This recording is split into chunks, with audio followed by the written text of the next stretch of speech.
Bon, je vais vous raconter un petit peu mon histoire dans le trading. Ça m'a pris 1 an à être rentable, donc c'est allé assez vite pour moi. Donc à la base, je commence le trading avec une société MLM dans laquelle je prends connaissance des concepts ICT. Je vais ensuite sur le YouTube de ICT, je me forme. Je me suis aussi formée avec un Américain qui faisait du live trading tous les jours.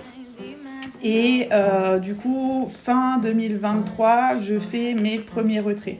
D'accord. Donc décembre 2023, je fais mes premiers 10 000 euros en retrait. Ensuite, tout va crescendo et tout va très très vite. Donc en janvier 2024, je fais 16 000, quelque chose comme ça. En février, je voulais toujours plus, toujours plus. En janvier, je suis devenue live trader chez Topstep. Donc j'ai été contactée par leur risk manager qui m'ont dit on aimerait bien que tu sois live trader. Après, c'est aimerait bien entre guillemets parce que tu peux pas vraiment refuser. Je deviens live trader chez Topstep et je suis là dans une éternelle course de vouloir toujours plus, toujours plus, toujours plus. C'était impossible pour moi qu'il y a un mois où je fasse moins que le mois d'après. Genre, ça n'existait pas.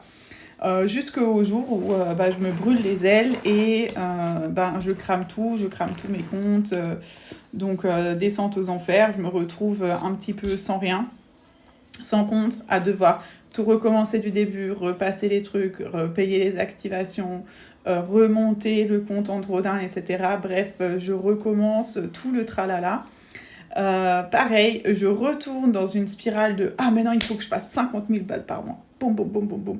Donc, ça monte, boum, ça se crache. Pourquoi ? Parce que j'étais pas du tout dans le bon état d'esprit. En fait, j'étais très focus performance, plus, etc.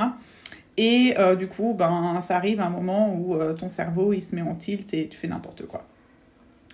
Et ensuite, une troisième fois, donc pendant l'année 2024, je reconstruis tout.